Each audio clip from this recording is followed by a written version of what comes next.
Morning. Told myself I wanted to do an actual check-in vlog.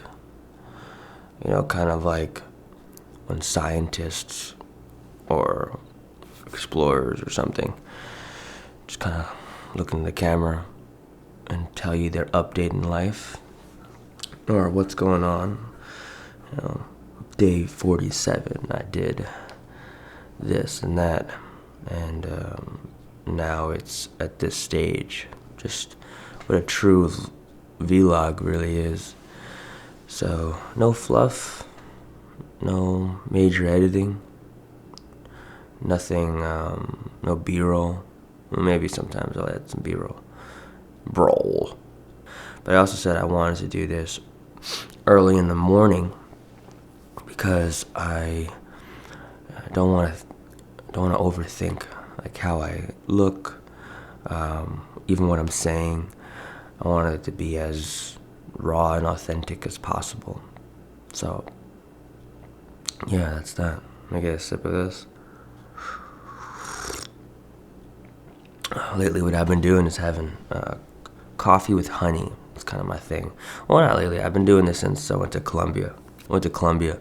And for our friend JC and Heidi's wedding, and everyone's drinking coffee, and I'm like, oh, would you guys have any cream or milk and sugar?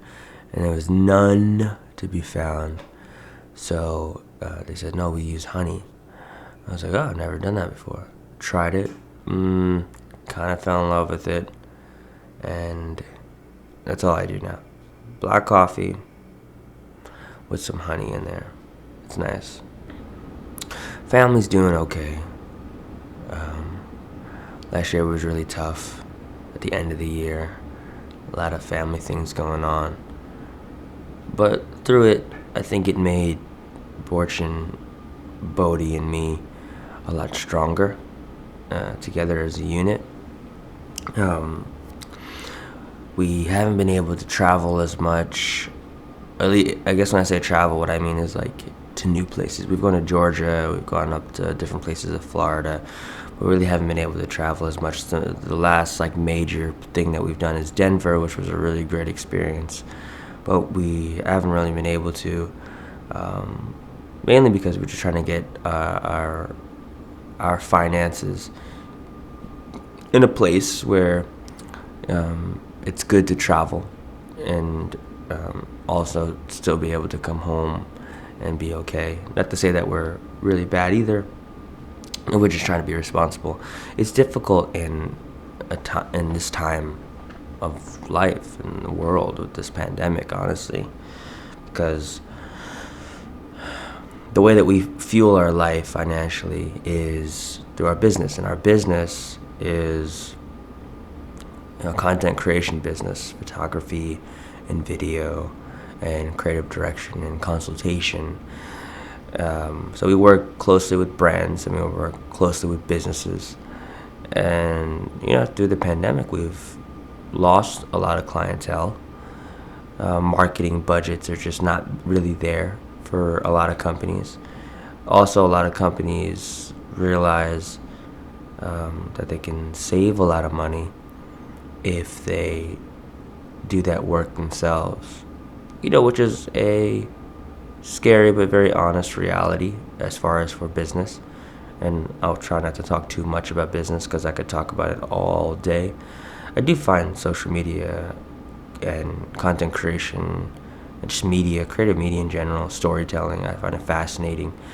And I mean, now we're living in an age where I call it the blurred line, where you have social media, which is supposed to be this raw and real take on content, but you have professionals involved. You have high-end photographers, you got cinematographers, you got people from news, you got people from media that are involved. So it's not just the person picking up their phone and doing stuff. It's really creatively trained people that are on this platform. So it's a very interesting thing to navigate through. Anywho, so that's that. Business has been pretty interesting. Can't say that I'm thrilled about the way things are. It's very challenging. But I think the challenge also, if you're willing to adapt and be open, you'll be okay. And through it, I feel that I'm adapting the best to my capabilities. But again, there's not a handbook on how to deal with a pandemic, personally and professionally. So that's that. My son is insane, but he's awesome. It's so cool to see Bodhi just kind of growing in this day and age. I mean, he's picks up an iPad or tablet, and he knows how to navigate through YouTube and skip ads, and he knows how to get to the movies that he wants to watch. And he also plays educational games where he's learning things. And he's only 3. When I was growing up, TV was not really encouraged. I'd say it wasn't encouraged, but you had times, like TV times. Okay, now you have an hour to watch TV. You can watch TV now. But when I was growing up, I don't think TV was as educational as it is today. Not to say that Bodhi only watches educational things, but Bodhi is engaging more in different types of content that is way more educational than the stuff that I grew up with. I grew up on Rugrats and Doug Funny, Ren and Stimpy, Real Monsters, Power Rangers, Beast Wars. What's the other one? VR Troopers was another one. When I woke up, I would watch that one before I went to school. Ghost Rider. Ghost Writer.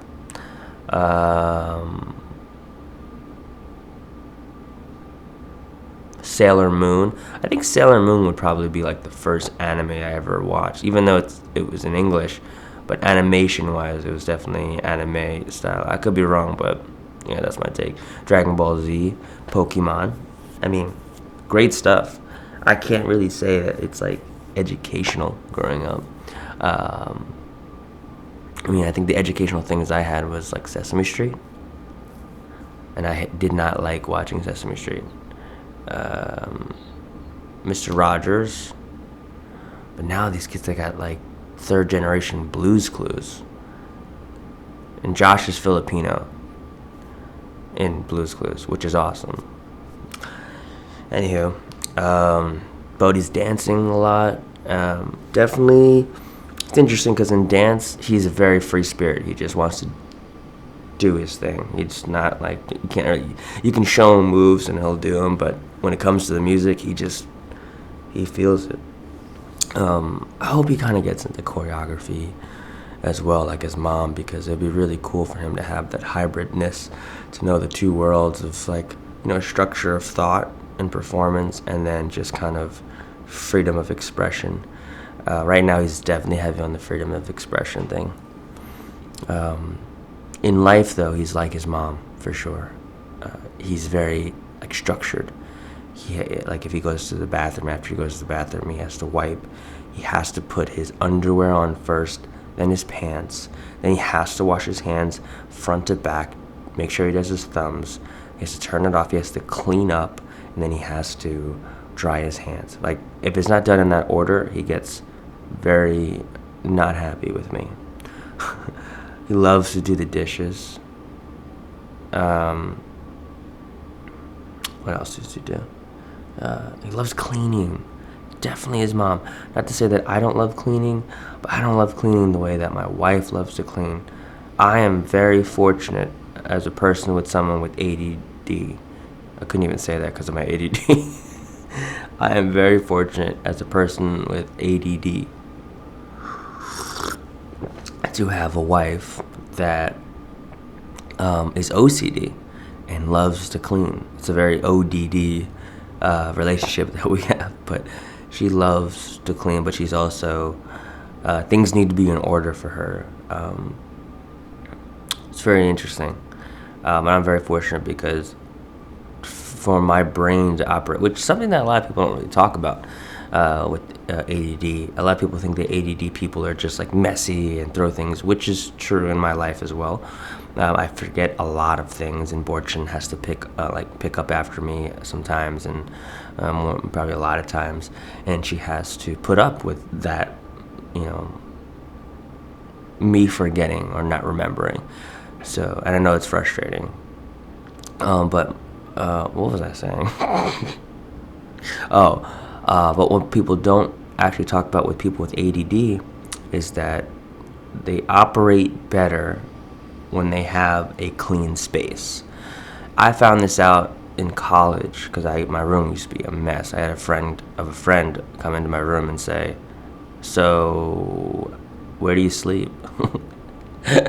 And it was a mess, and I had a lot of trouble navigating through college because I was such a messy person at the time.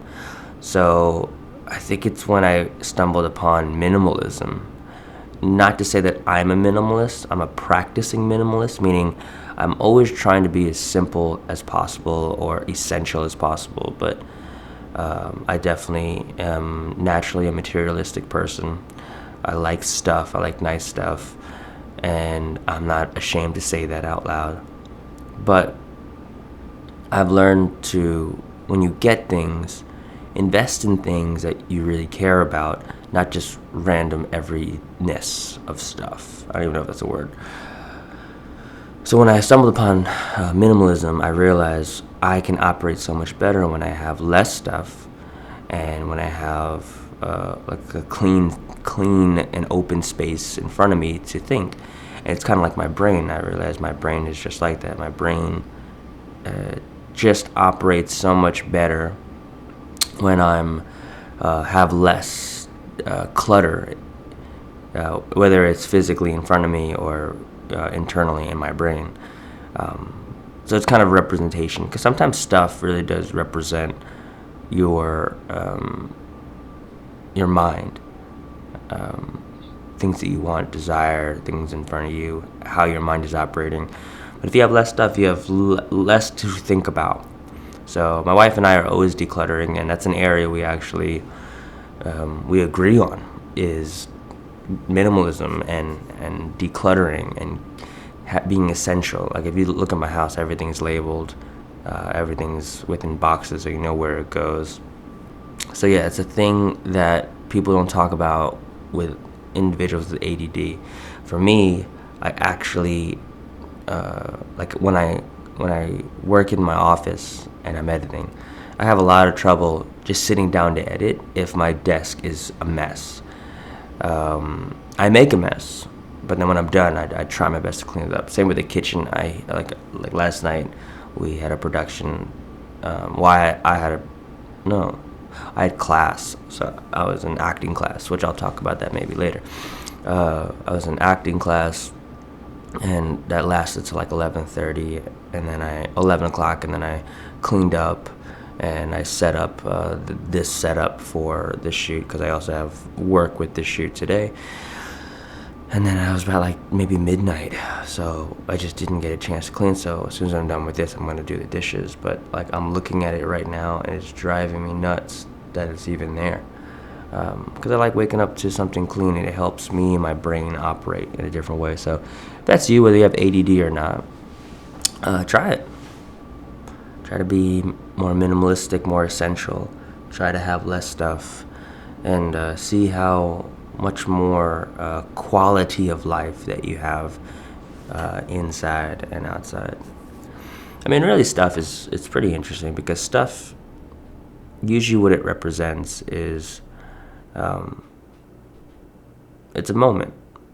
It's never really the stuff. It's what the stuff represents. Most of the time, stuff represents things of our past, things that we care about, things that we desire. It has so much more of an actual emotional significance than anything else.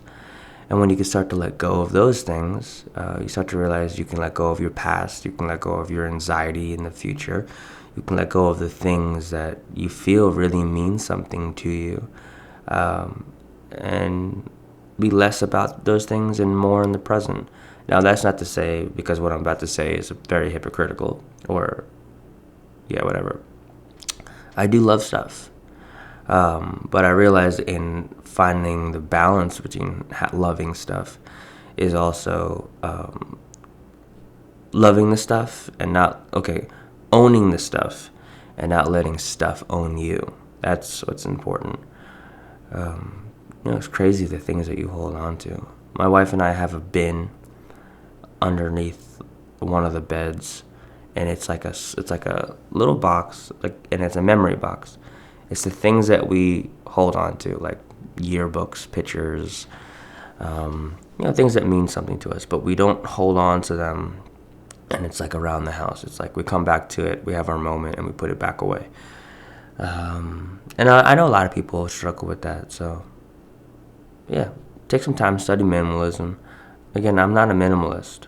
I'm a practicing minimalist, meaning I'm always trying to have less, so simply I can do more.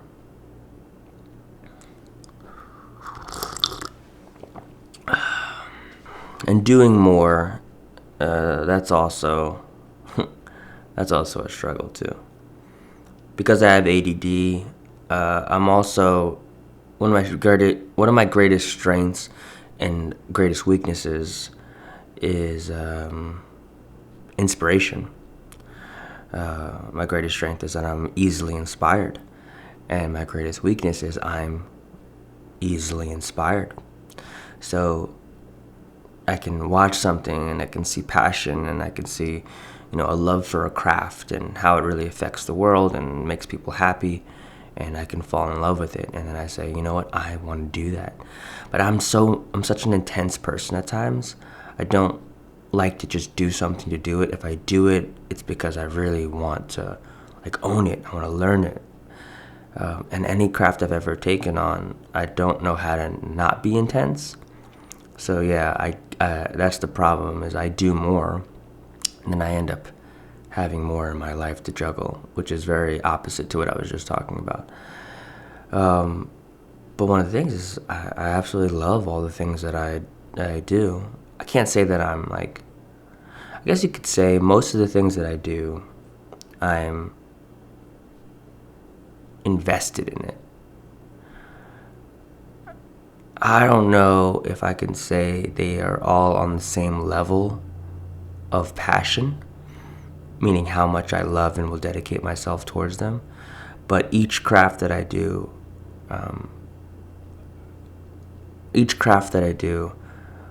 in its stages of practice, I was 1,000% committed and wanted to get good at it. I mean, you take from being a teenager in dance. I was dancing since 14 till, still currently. Dance is something that I think I may not use professionally. I mean, I have times where I use it professionally, very rare. That's not true. It does pay me, just not to the extent like others. But anyway, yeah, I mean, that's something that I love. I'll never really let go of. It will just always be with me. So it's become just a part of my lifestyle. And then you have DJing, which again I've been doing since I was a kid. Kind of comes hand in hand with dance culture. I spin more house music more than anything. But I mean, I was DJing since I was a teenager. I was DJing since I was a teenager. So, weddings, mitzvahs.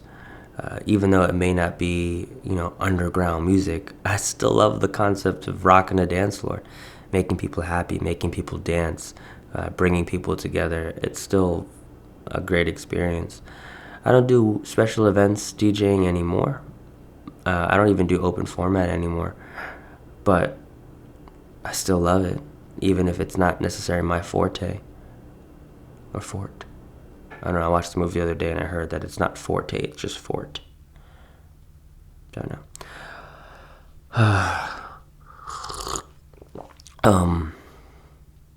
Martial arts. I was doing martial arts since I was 6 years old. 6 all the way to 20. That was a big part of my life. And simultaneously gymnastics. So I don't tumble anymore, mainly because of injury. But if I didn't have the back injury that I struggle with, I probably would still be tumbling on a consistent basis. But martial arts is something I live with. It's not really just like the physicality, it's the mental aspect, it's the discipline, it's the outer respect, the inner respect, the self-respect. There's so many different values that come from the training of martial arts that I carry with me for the rest of my life. When I studied public speaking, when I wanted to be a pastor, I wanted truly to be ordained. And that was a tough road because a lot of my studying and thinking was non-traditional, and a lot of the way that I viewed text was not the way that the culture of Christianity really viewed it. My early mentors were Messianic Jews, so they read the text from a Jewish perspective because the text, is in Hebrew originally. Well, not all of it, but majority of it. So that's an interesting thing, learning it that way. Not to get too spiritual or in the conversation of spirituality, but, a lot of things change when you start reading things in its context. And I also learned to read, I guess you could say, ancient scripture as literature and not as literal. As Western Americans, we read things very literally, that if it says it, it's what happened and what it is, versus looking at something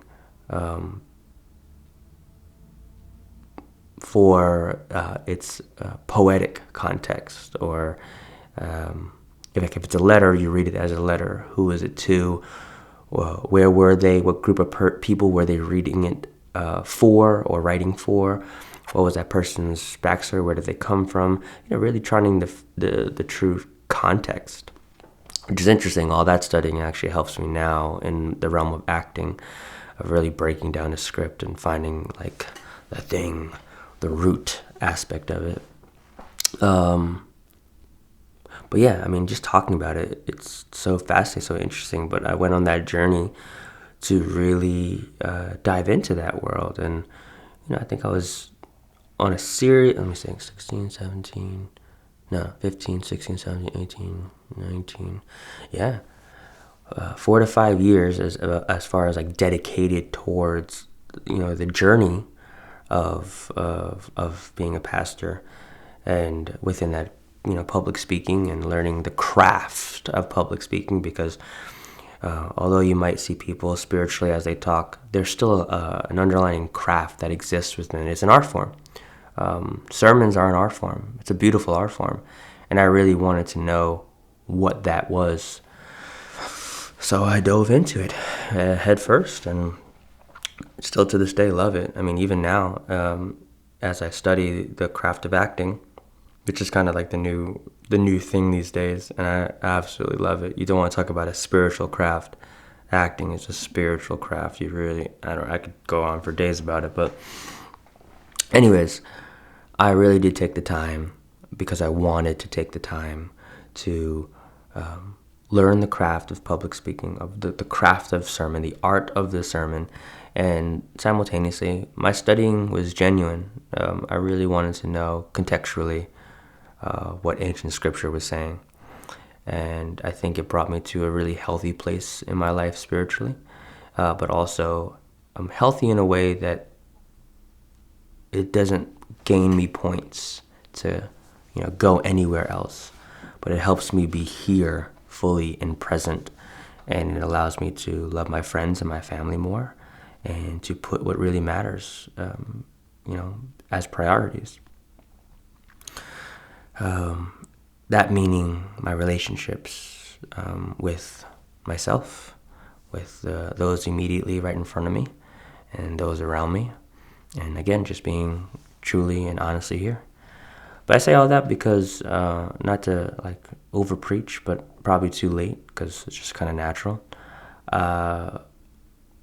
Again, it was just 1,000% dialed in.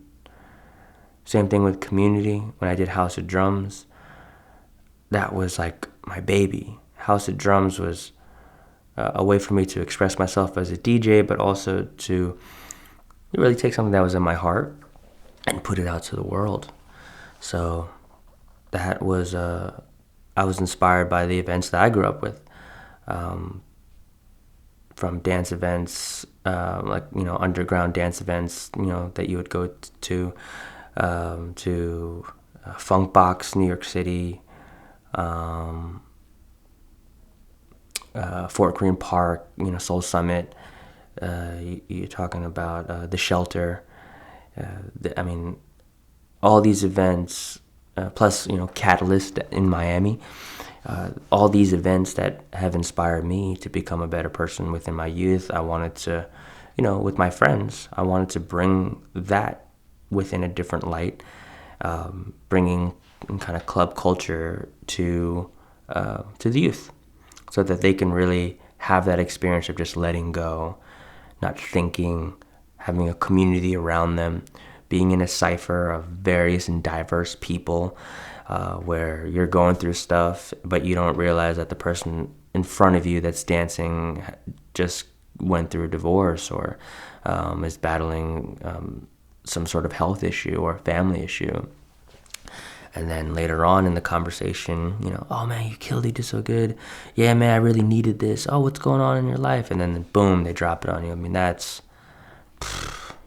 like that's the ultimate flex right there as a pastor. Is when people start talking about their suffering with each other, and you realize that's the joy.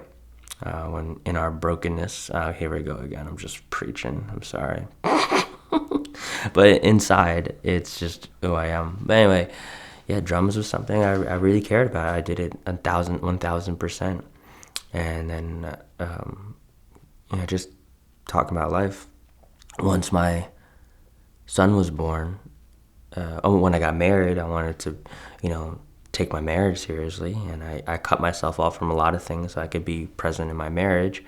And then when my son was born, I wanted to really put family first. And that's one of the things why I actually stopped vlogging, was to be a father, to be present. All that to say, I really miss this stuff. But that's why I wanted to create this little project, which is nothing major. Just talk and update my friends and family about where I'm at mentally and where I've been, and what I'm going through, what I'm excited about. Now in life, I have my company moving. It's doing okay. It could do better, but pandemic stuff. I have a lot more learning to do professionally. But within that, it allows me to feel my life in such a way that I have the ability to create the lifestyle that I want to live, and also pursue the things that I really enjoy. And in the last year, almost year, I've been studying the craft of acting, which is the most scariest, truest, honestly, invigorating, is that the right word? It's an amazing craft. I mean, the type of compassion that you have to have for characters, whether they're a villain, oh, there's my alarm telling me to wake up. Whether it's a protagonist, antagonist,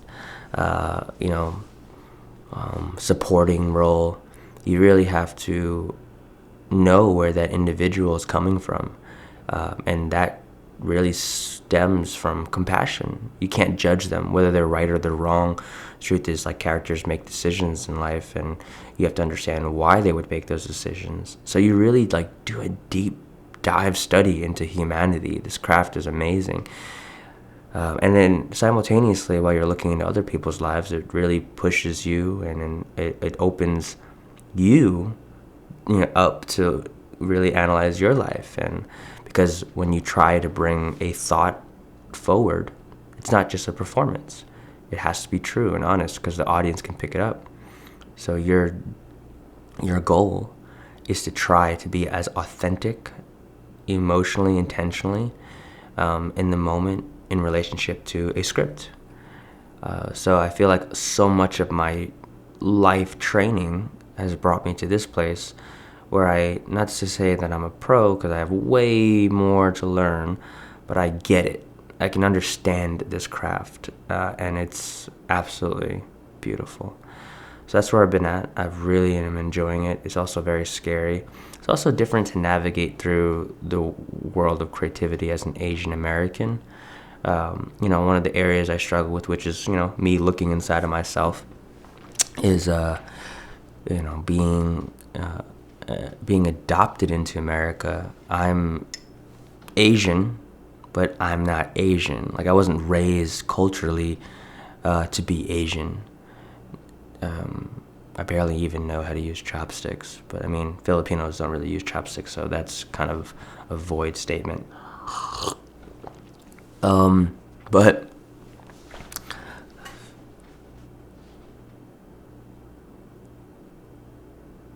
it's one of those crafts where, talking about being Asian. So that's an area that I struggle with, is, because most roles typically are looking for, an Asian that is Asian, or Asian American. And if I'm honest, I was raised more American. So the good thing is that film has been adjusting and changing in such a way that it's more modern, where there are a lot of people like me, not necessarily adopted, but they're maybe raised at home in a certain culture, but they're also raised within a culture that is not home, which is American. So yeah, I struggle with that, and trying to navigate through, and what's my next steps, what should I work on, what's the good role for me, and yeah, we're on our steps. I booked a couple things in the last couple months, which has been nice. Hoping to get this one project that I auditioned for, but I'm putting the energy out there. I'm trying to get better with, like, really wanting something, and then in wanting it, I am okay if I don't get it, but I don't want to go through it with, like, whatever, just because really that creates this, like, passiveness that you're really just afraid to be let down. So if I get let down, it's fine, because it means that I tried and I wanted it, but I don't want to go through this craft, or really anything. I don't want to go through this with this idea of, I just did it to do it, and whatever, I don't really care about it. Nah, I want to care about it. And if I don't get it, I want to be upset about it, because it's something that I am putting actual energy and time into. And when you put energy and time, it's okay to be disappointed, because it's something that you took the time to care about. That's where I'm at. Man, I rant a lot. This is a great project. So all that to say, I've been back and forth on, like, passionately. I genuinely think that I'm afraid of passion. Not afraid of it, but I don't want to get hurt again.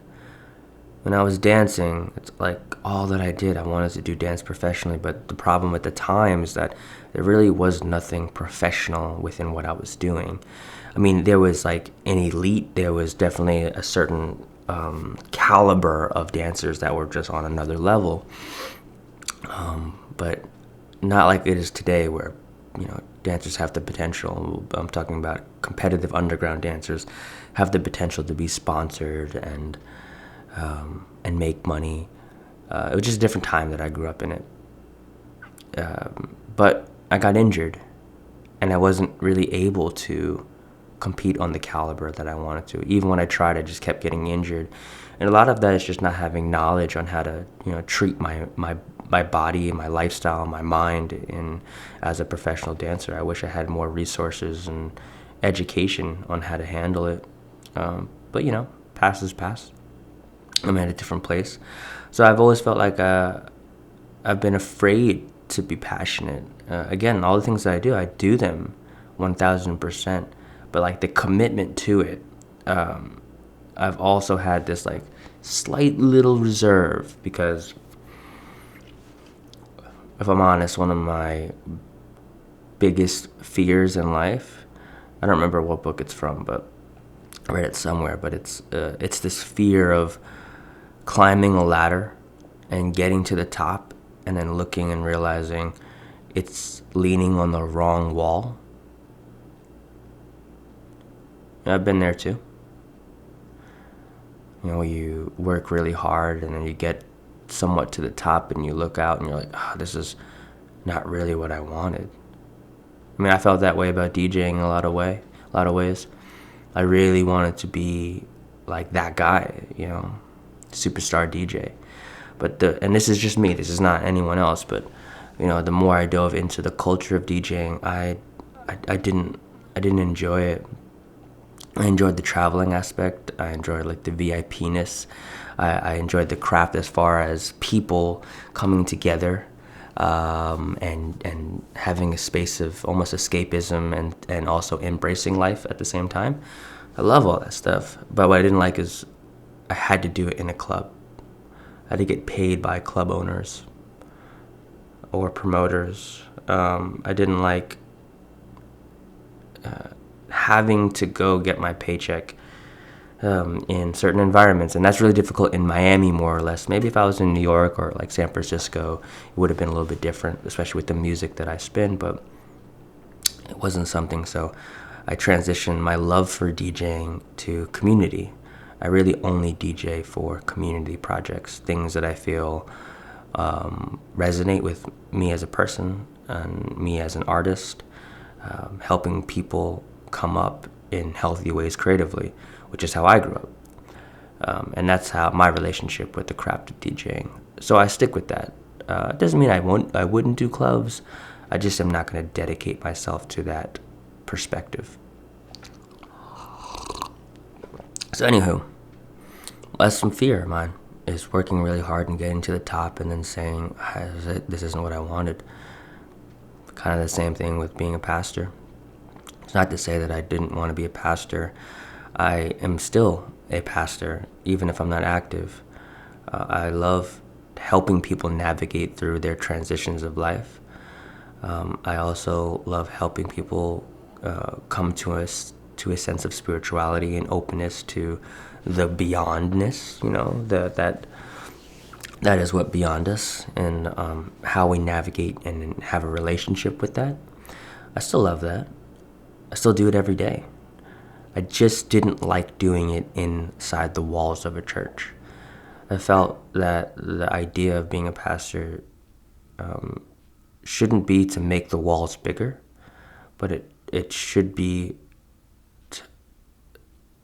to help people break their own walls, to get out of their own boxes and realize there was never a box in the first place. So same thing. I loved it, and I'm so passionate about it still, which is making your life better and helping others along the way make their lives better. But within that, this isn't to say I agree or disagree, but I genuinely think the box was the last thing that any prophet wanted. So yeah, again, another one, climbing the ladder, getting to the top. So for the last maybe 2 years, as I've just kind of been focusing on my business more than anything, one, to support my family and feed my family, but also because this is a way for time to pass by. I've been procrastinating passionately, honestly, which is not really sure where I want to dedicate my time and energy. So it's kind of been spread out. And just the other day, I had the realization that I'm a bit afraid of passion. It's kind of like being in a long-term relationship with somebody and then it not working out and realizing as much as you try, you guys want different things out of life and you can't be together. It doesn't mean you don't care about the person. It doesn't take away what you've been through with that person, but it is a reality that a lot of us face, which is you can really love someone. In this case, it's something, but you can really love someone and not be aligned with values, morals, or even just overall direction in life. That sucks. It's hurtful. And again, it discourages people from falling in love again. And that's kind of what I've gone through professionally. Just afraid to fall in love with something. So I've been following more of my curiosity more than anything.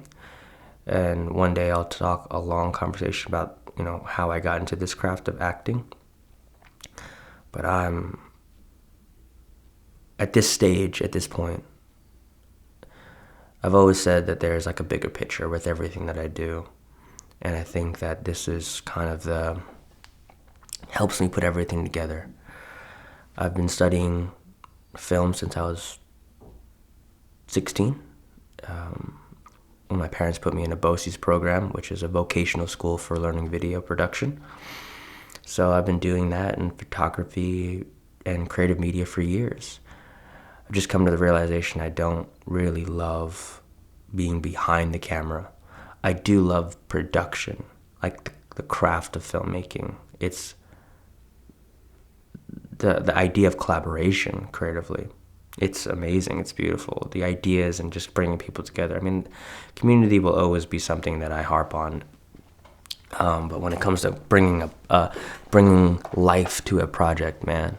But now that I'm understanding more on the other side of the camera, I realize how powerful that is. It's to understand the intentions behind, but then also bring what's in front to life. So I feel at this time and place in my life that this is really where I want to focus, and this is really where I want to dedicate so much of my time and energy, is filmmaking and acting in a very simultaneous way. I don't know what that means, though. Like writing, directing, and acting. Maybe it would be like a mix of Lin-Manuel without just, the singing aspect. Although I do want to learn my range as a singer. I am not someone that can sing, but I am someone that I love musicals and I love music. So just figuring out what my range could possibly be is something that I would actually really want to do. It could be someone like a